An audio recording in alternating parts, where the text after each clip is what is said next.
Hi and welcome to another Watch Geek video. Today we take a look at a new version of the Spinnaker Hull.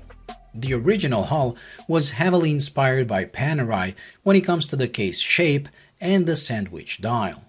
This version continues the tradition by introducing the famous California dial. Recognizable by the usage of both Roman and Arabic numerals, California dials got their names in the 80s as the company that was restoring a number of old Rolex bubbleback models with this type of a dial was located in California. Despite the name being pretty new, the dial design goes back to the 1930s when Panerai was still produced by Rolex. As usual, Spinnaker didn't just copy the design, but gave it their own twist, so the numerals are actually raised quite a bit and feature an ample amount of lume. Also, the dial itself is structured giving the look of a volcano rock, or a piece of granite, as Spinnaker says. Regardless of what it reminds you of, I think it adds to the originality of the watch, even though I would have preferred a regular dial finish. The text on the dial is kept to a minimum, and that I like, as it helps the California numerals to pop and take the front seat.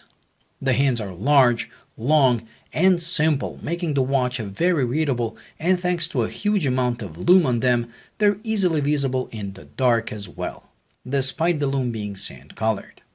The watch does come with the date at 3 o'clock, and although it blends in nicely as it has a matching black background for the disc, I wish they omitted the date completely, as I think this watch and this dial would look very cool as a no-date model.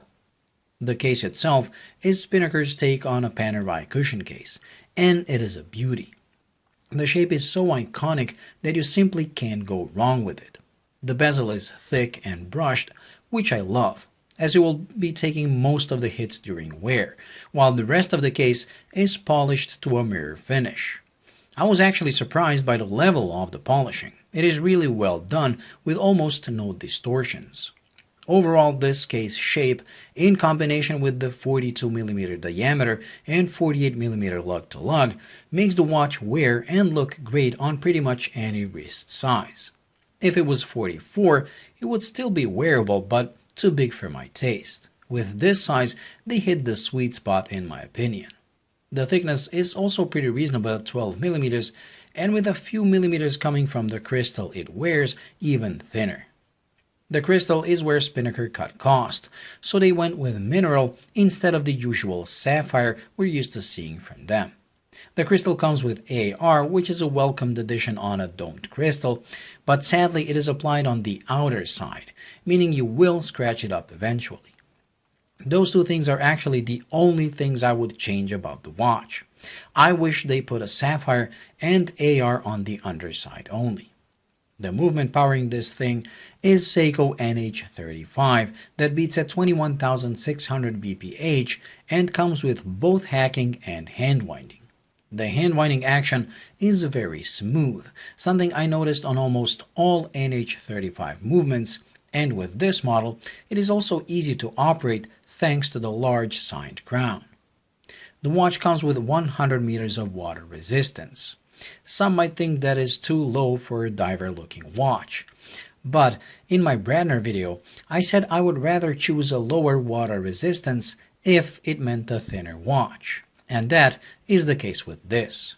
If they went to 200 meters, but made it 14 or 15 millimeters thick, I wouldn't have liked it as much.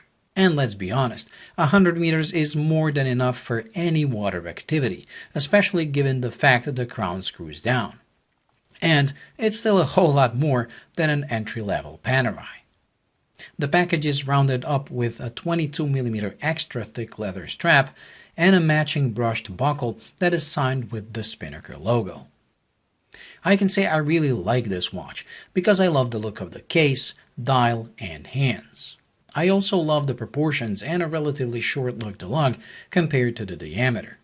Whether all that is enough to justify the price, you will have to decide for yourself. The watch will be available for purchase as of May 31st at the price of $250. But as usual, you can use my code WatchGeek20 to bring the price down to $200. And at that price, I think the watch is a good deal. The only thing that stops it from being an amazing deal is the crystal. Well, that completes this week's video, so thank you for watching. I hope you enjoyed and found it useful.